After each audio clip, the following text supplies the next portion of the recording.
2024 жылы таяу шығыста әлем назарын өзіне аударған ірі қақтығыс басталды. Иран мен Израиль арасындағы ашық әскери соғыс. Бұл тек екі елдің арасындағы қақтығыс қана емес, бұл жаһандық геосаяси тепе-теңдіктің шайқалуы еді. Енді бұл соғыстың себептері, барысы, одақтастары, экономикалық салдары және қорытындысы туралы толық айтып өтейік. Бірінші бөлім. Соғыстың себебі. Израиль мен Иран арасындағы шиеленіс 40 жылдан бері жалғасып келеді. Израиль Иранды ядролық қару жасауға ұмтылып жатыр деп қауіп көреді.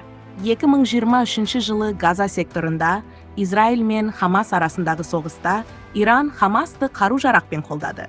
Израиль бұған жауап ретінде Сирия мен Ирактағы Иран базаларын атқылай бастады.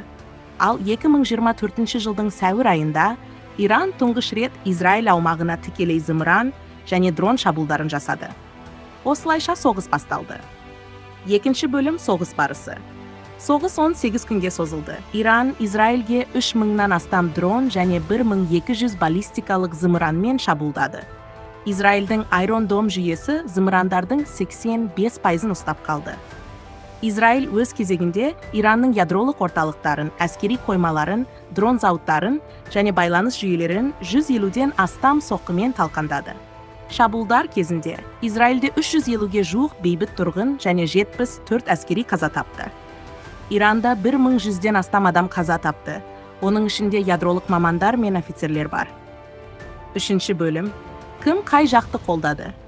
Америка Құрама Штаттары Израильді ашық қолдап, әуеде шабуылдарды тойтаруға көмектесетін әскери кемелер мен Patriot зымыран жүйесін орналастырды. Ресей бейтарап позиция ұстанды, бірақ Иранға қарсы санкция салынбауын қолдады. Қытай бейбітшілікке шақырды, бірақ Иранның мұнайын арзан бағамен сатып алып, экономикалық пайда көрді. Араб елдері, Сауд Арабиясы, Біріккен Араб Әмірліктері және Иордания Израильмен соғыспауға тырысты. Төртінші бөлім. Экономикалық шығындар мен пайда. Иран.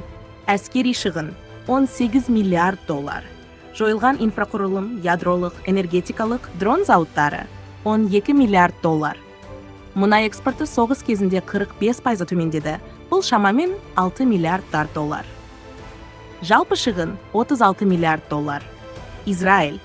Әскери шығын, қару, әуе шабуылдары Iron миллиард доллар. Азаматтық инфрақұрылым мен медицинаға келген шығын 2 миллиард доллар. Экономикалық тоқырау, қор нарығы, туризм өндіріс 4 миллиард доллар. Жалпы шығын 15 миллиард доллар. Кім не ұтты? Израиль Иранның ядролық нысандарын уақытша істен шығарды. Бұл стратегиялық пайда. Иран қарсы соққы жасау қабілетін көрсетті. Ел ішінде режим беделі артты. Америка Құрама Штаттары әскери технологияларын сынақтан өткізіп, таяу шығыстағы ықпалын күшейтті. Қытай соғыс кезінде Ираннан арзан мұнай алып, шамамен 1 миллиард 800 миллион доллар пайда көрді. Ресей Украинадағы соғысқа батыс назарын әлсіретуге мүмкіндік алды. Бесінші бөлім қорытынды. Иран мен Израиль арасындағы бұл соғыс нақты жеңімпазсыз аяқталды. Екі тарапта үлкен шығын көрді, бірақ өз ұстанымдарын бекемдегендей көрінді. Израиль әскери жағынан басым екенін дәлелдеді. Иран Израильге тікелей соққы бере алатынын көрсетті.